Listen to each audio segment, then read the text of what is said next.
Right principles. It is wise to know what comes first and what to do first. To begin anything in the middle or at the end is to make a muddle of it. The athlete who began by breaking the tape would not receive the prize.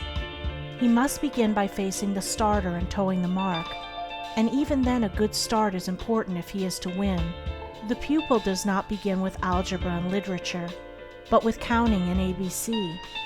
So in life, the businessmen who begin at the bottom achieve the more enduring success, and the religious men who reach the highest heights of spiritual knowledge and wisdom are they who have stooped to serve a patient apprenticeship to the humbler tasks, and have not scorned the common experiences of humanity or overlooked the lessons to be learned from them. The first things in a sound life, and therefore in a truly happy and successful life, are right principles. Without right principles to begin with, there will be wrong practices to follow with, and a bungled and wretched life to end with.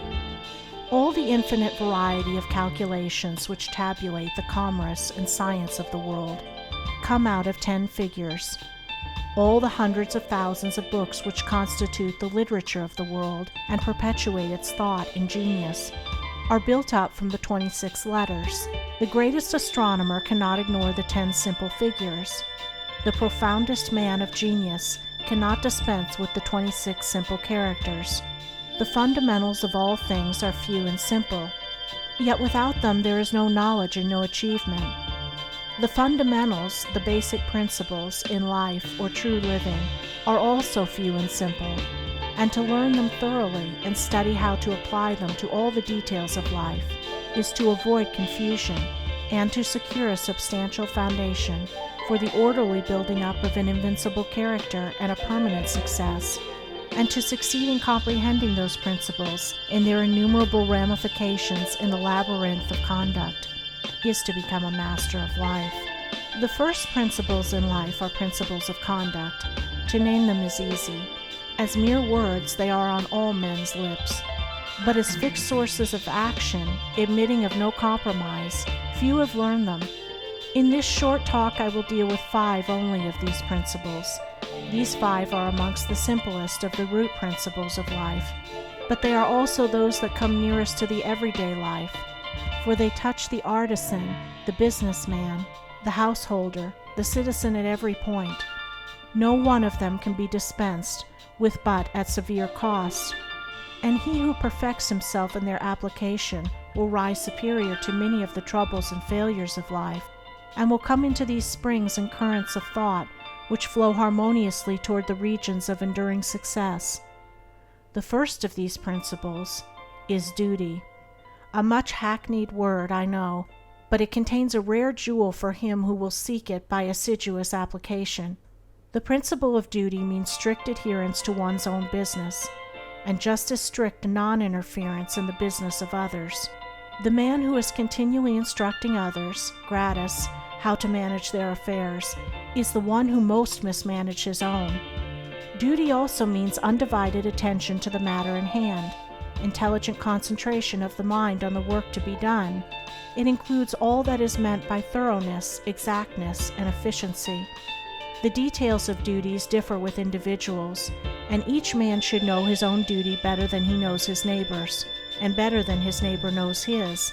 But although the working details differ, the principle is always the same. Who has mastered the demands of duty?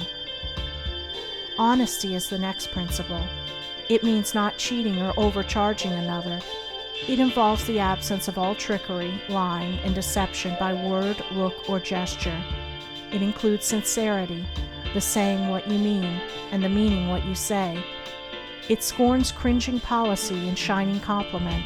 It builds up good reputations, and good reputations build up good businesses, and bright joy accompanies well-earned success. Who has scaled the heights of honesty? Economy is the third principle. The conservation of one's financial resources is merely the vestibule leading towards the more spacious chambers of true economy. It means, as well, the husbanding of one's physical vitality and mental resources. It demands the conservation of energy by the avoidance of enervating self-indulgences and sensual habits. It holds for its followers strength, endurance, vigilance, and the capacity to achieve. It bestows great power on him who learns it well, who has realized the supreme strength of economy. Liberality follows economy. It is not opposed to it. Only the man of economy can afford to be generous. The spendthrift, whether in money, vitality, or mental energy, wasted so much on his own miserable pleasures as to have none left to bestow upon others. The giving of money is the smallest part of liberality. There is the giving of thoughts and deeds and sympathy, the bestowing of goodwill, the being generous towards calumniators and opponents. It is a principle that begets a noble, far-reaching influence. It brings loving friends and staunch comrades, and is the foe of loneliness and despair. Who has measured the breadth of liberality? Self-control is the last of these 5 principles, yet the most important. Its neglect is the cause of vast misery, innumerable failures, and tens of thousands of financial, physical, and mental wrecks. Show me the businessman who loses his temper with a customer over some trivial matter, and I will show you a man who, by that condition of mind, is doomed to failure. If all men practiced even the initial stages of self-control, anger, with its consuming and destroying fire, would be unknown. The lessons of patience, purity, gentleness, kindness, and steadfastness, which are contained in the principle of self-control, are slowly learned by men, yet until they are truly learned, a man's character and success are uncertain and insecure.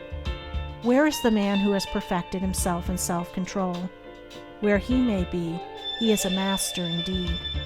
The 5 principles are 5 practices, 5 avenues to achievement, and 5 sources of knowledge. It is an old saying and a good rule that practice makes perfect, and he who would make his own wisdom, which is inherent in those principles, must not merely have them on his lips, they must be established in his heart. To know them and receive what they alone can bring, he must do them, and give them out in his actions.